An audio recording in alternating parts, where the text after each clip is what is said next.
Hello friends, मैं advocate Ajay Pratap Singh आपका इस्तेमाल करता हूं अपने YouTube channel Ajay law associate के माध्यम से। मैं आज आपको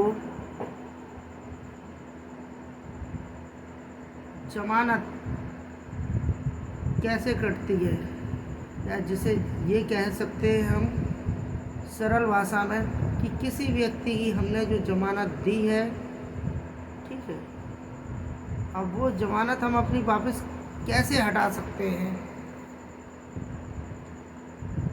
इसके लिए विधि अनुसार सबसे पहले कोई व्यक्ति किसी केस में पकड़ कर आता है और अभी वह केस ट्रायल में चल रहा है जिसमें उसे सज़ा नहीं मिली है, उसके लिए हम न्यायालय में जमानत अर्जी पेश करते हैं।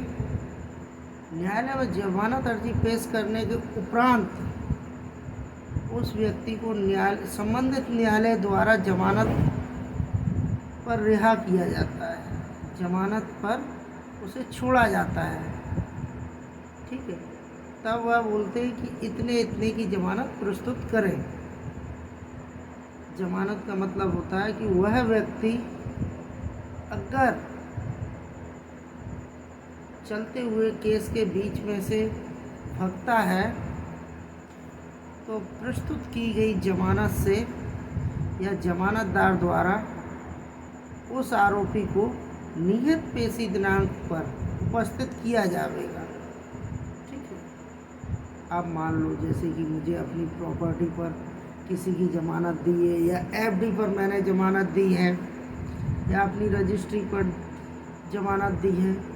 अब मुझे कोई आवश्यकता आ गई है, मुझे अपनी आवश्यकता अनुरूप वो एफडी तोड़वाना है, लेकिन एफडी पर न्यायालय की सील होने के कारण बैंक उस एफडी को तोड़ता नहीं है, क्योंकि वो न्यायालय द्वारा बंधक कर दी जाती है उस समय के लिए जब तक केस चलेगा।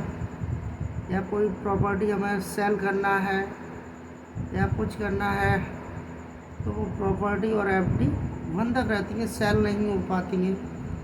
इसके लिए हमें क्या करना होता है, सबसे पहले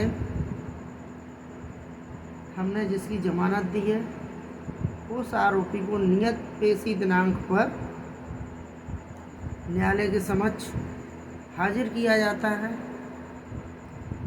हाजिर करने के दौरान दंड प्रक्रिया संहिता की धारा 444 के तहत न्यायालय में आवेदन पेश किया जाता है कि श्रीमान फला फला प्रकरण का फला फला आरोपी आज नियत दिनांक को उपस्थित है।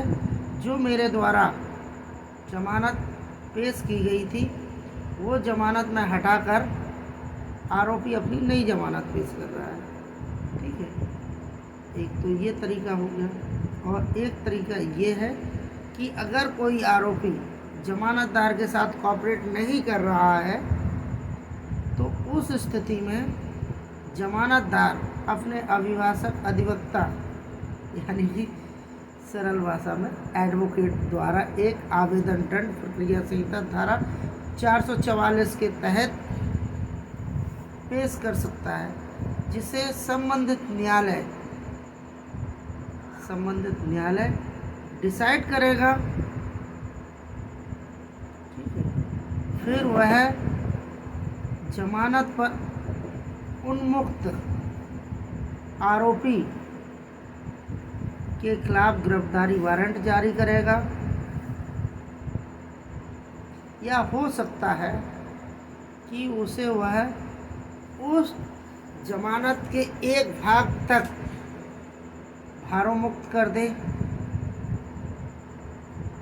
समझ रहे हो फ्रेंड्स, अमूमन ये देखा गया है कि जब हम किसी की जमानत देते हैं तो उसके प्रति हमारी यह जवाबदारी रहती है कि हम उसे प्रत्येक तारीख पेशी पे न्यायालय में उपस्थित करेंगे, ठीक है। और अपनी जो भी न्यायालय द्वारा जमानत के दौरान संपत्ति बंधक की जाती है वो दंड प्रक्रिया संहिता धारा 444 के आवेदन लगाने से न्यायालय द्वारा विचरण के दौरान नई जमानत स्वीकार कर आपकी पुरानी जमानत को उन्मुक्त कर सकता है। तो इस बात समझ में आए।